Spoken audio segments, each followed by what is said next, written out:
न जाने कैसे लेक्चर में बोलते बोलते मैंने कहा कि जो सोचते हैं जिन्होंने ब्रह्म तत्व को जाना है वो हमारे सामने आ जाए। तो 8-10 आदमी आके खड़े हो गए हमारे सामने। मैंने कहा बैठ जाइए बैठ जाइए। बैठने के बाद मैंने कहा अच्छा आप मेरे और हाथ करें। तो उनके हाथ लगे थरथराने। तो मैंने कहा देखिए आपके हाथ थरथरा रहा है। भाई कहने रोकिए रोकिए माँ, हम मान गए आप शक्ति हैं इसलिए हमारा हाथ थरथरा रहा है। मैंने कहा ये बात नहीं, औरों की नहीं थरथरा रहे। कहले नहीं इन लोगों को देखिए कैसे थरथरा रहे हैं। मैंने कहा जाके पूछिए लोग कौन है। तो उन लोगों ने बताया कि हम तो थाने के पागल खाने से आए हैं, क्योंकि थाने का एक पागल ठीक हो गया है तो डॉक्टर हमें वहां से ले आए, हम तो सर्टिफाइड पागल हैं। तब इनके दिमाग में बात आई ये सर्टिफाइड पागल के भी हाथ हिल रहे और हमारे भी हाथ हिल रहे हैं, तो कोई ना कोई बात ऐसी है कि सबके बीच में एक सी मालूम पड़ रही। तब फिर कहने लगे कि माँ फिर ये चीज क्या है। मैंने कहा बेटे ये परम चैतन्य है जो तुम्हें भी हिला रहा है और उनको भी हिला रहा है, लेकिन तुम इसे प्राप्त करो। जब तुम ब्रह्म को जानोगे तभी तुम सोचना कि तुम द्विज हो गए, माने तुम्हारा फिर से जन्म हो गया। झूठ मूठ के अपने सर पे लेबल लगा लेने से आप कुछ नहीं होते, उससे कुछ प्रमाण नहीं मिलता। लेकिन जो साधु होता है, जो असली सद्गुरु होता है, उसके लिए प्रमाण की क्या जरूरत है। संस्कृत में कहा जाता है कि कस्तूरी अगर कहीं है तो उसके लिए थोड़ी कसम लेनी पड़ती कि ये कस्तूरी है, वो तो उसका सुगंध अपने आप ही आपको ज्ञात करा देता है कि ये कस्तूरी।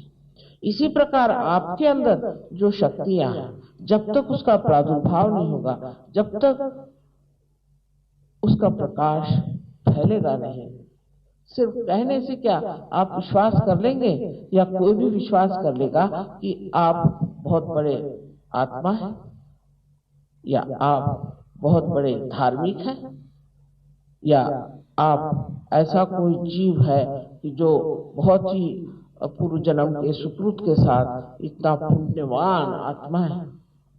इस तरह के लेबल लगा लेने से कोई पुण्यवान नहीं होता।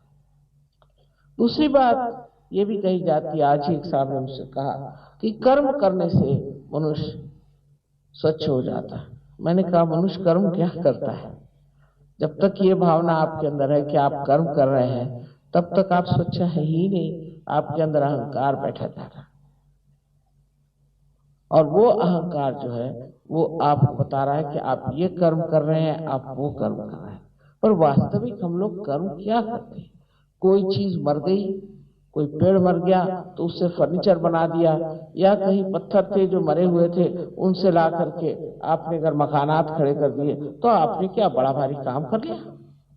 मरे से मरा किया। आपने कोई जिंदा काम किया है?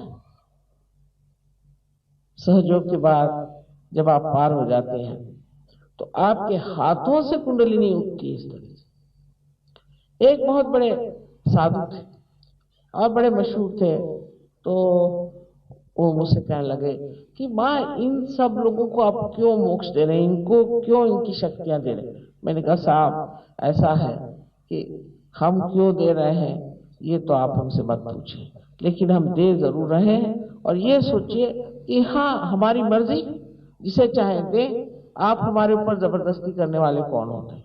कल हमने तो इतनी मेहनत की, हमने तो इतना किया। क्यों की मेहनत? मैंने कहा था कोई मेहनत करने की जरूरत नहीं है। अगर आप मेहनत करें तो फिर ये कि मैंने मेहनत करी तो मैंने ऐसा किया, तो मैंने इतने उपवास किए, फिर मैंने संन्यास ले लिया, मैंने बीबी बच्चे छोड़ दिए।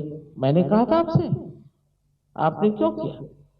अगर आप ये सब चीज न करते तो भी आप आत्म साक्षात्कार को प्राप्त होते। यही बात है कि हम कुछ भी नहीं कर सकते। ये जीवंत क्रिया है, यह अपने आप घटित होती है और हर मानव का ये जन्म सिद्ध अधिकार है कि वो इस योग को प्राप्त करे। भगवान ने आपको मनुष्य किस लिए बनाया? आधा अधूरा छोड़ देने के लिए, इस अज्ञान में गोते लगाने के लिए? ऐसा तो नहीं हो सकता। वो तो परमात्मा परम दयालु कृपावान है, वो क्या आपको इस तरह से छोड़ देंगे? बहुत से लोग सोचते हैं कि अब सारा संसार नष्ट होने वाला है। अरे जिसने ये संसार बनाया वो इतना बलिष्ठ और समर्थ है, वो क्या इस संसार को नष्ट होने देगा? कभी भी नहीं दो।